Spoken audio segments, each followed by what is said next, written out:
सोमवार व्रत कथा। बहुत समय पहले किसी नगर में एक धनी व्यापारी रहता था। दूर दूर तक उसका व्यापार फैला हुआ था। नगर के सभी लोग उस व्यापारी का सम्मान करते थे। इतना सब कुछ से संपन्न होने के बाद भी वह व्यापारी बहुत दुखी था, क्योंकि उसका कोई पुत्र नहीं था, जिस कारण अपने मृत्यु के पश्चात व्यापार के उत्तराधिकारी की चिंता उसे हमेशा सताती रहती थी। पुत्र प्राप्ति की इच्छा से व्यापारी प्रत्येक सोमवार भगवान शिव की व्रत पूजा किया करता था और शाम के समय शिव मंदिर में जाकर शिवजी के सामने घी का दीपक जलाया करता था।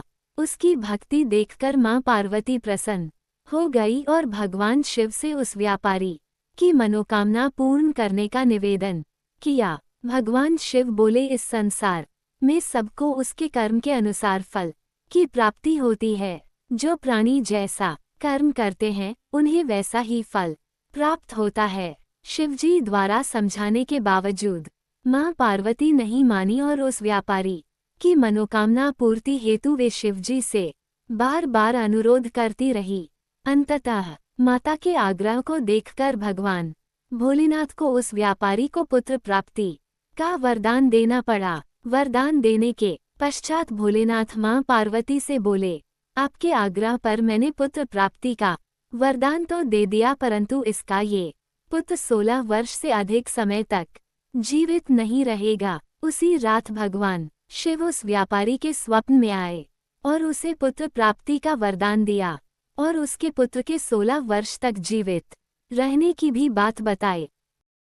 भगवान के वरदान से व्यापारी को खुशी तो हुई, लेकिन पुत्र की अल्पायु की चिंता ने उस खुशी को नष्ट कर दिया।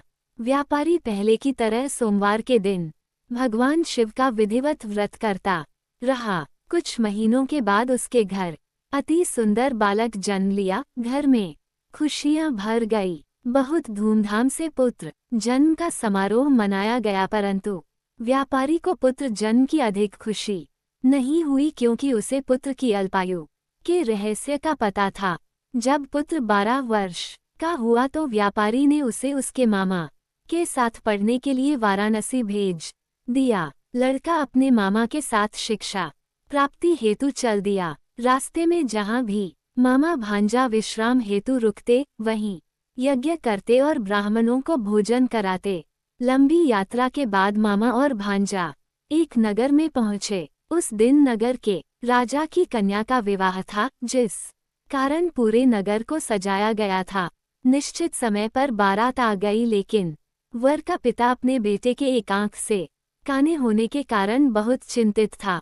उसे भय था कि इस बात का पता चलने पर कहीं राजा विवाह से इनकार न कर दे, इससे उसकी बदनामी भी होगी। जब वर के पिता ने व्यापारी के पुत्र को देखा तो उसके मस्तिष्क में एक विचार आया। उसने सोचा, क्यों न इस लड़के को दूल्हा बनाकर राजकुमारी से विवाह करा दूं। विवाह के बाद इसको धन देकर विदा कर दूंगा और राजकुमारी को अपने नगर ले जाऊंगा। वर के पिता ने लड़के के मामा से इस संबंध में बात की। मामा ने धन मिलने के लालच में वर के पिता की बात स्वीकार कर ली। लड़के को दूल्हे का वस्त्र पहनाकर राजकुमारी से विवाह कर दिया गया। राजा ने बहुत सारा धन देकर राजकुमारी को विदा किया। शादी के बाद लड़का जब राजकुमारी से साथ लौट रहा था तो वह सच नहीं छिपा सका और उसने राजकुमारी के ओढ़नी पर लिख दिया, राजकुमारी, तुम्हारा विवाह मेरे साथ हुआ था। मैं तो वाराणसी पढ़ने के लिए जा रहा हूँ और अब तुम्हें जिस नवयुवक की पत्नी बनना पड़ेगा वो कान्हा है। जब राजकुमारी ने अपनी ओढ़नी पर लिखा हुआ पढ़ा तो उसने काने लड़के के साथ जाने से इनकार कर दिया। राजा सब बातें जानकर राजकुमारी को महल में रख लिया। उधर लड़का अपने मामा के साथ वाराणसी पहुंच गया और गुरुकुल में पढ़ना शुरू कर दिया। जब उसकी आयु 16 वर्ष की हुई तो उसने यज्ञ किया। यज्ञ के समाप्ति पर ब्राह्मणों को भोजन कराया और खूब अन्न वस्त्र दान किए। रात को वह अपने शयन कक्ष में सो गया। शिव के वरदान के अनुसार शयनावस्था में ही उसके प्राण पखेरु उड़ गए। सूर्योदय पर मामा मृत भांजे को देखकर रोने पीटने लगा। आसपास के लोग भी एकत्र होकर दुख प्रकट करने लगे। लड़के के मामा के रोने विलाप करने के स्वर समीप से गुजरते हुए भगवान शिव और माता पार्वती भी सुने। पार्वती ने भगवान से कहा, प्राणनाथ, मुझे इसके रोने के स्वर सहन नहीं हो रहे, आप इस व्यक्ति के कष्ट को अवश्य दूर करें। भगवान शिव ने पार्वती के साथ अदृश्य रूप में समीप जाकर देखा तो भोलेनाथ पार्वती से बोले, ये तो उसी व्यापारी का पुत्र है जिसे मैंने 16 वर्ष की आयु का वरदान दिया था। इसकी आयु पूरी हो गई है। मां पार्वती ने फिर भगवान शिव से निवेदन कर उस बालक को जीवन देने का आग्रह किया।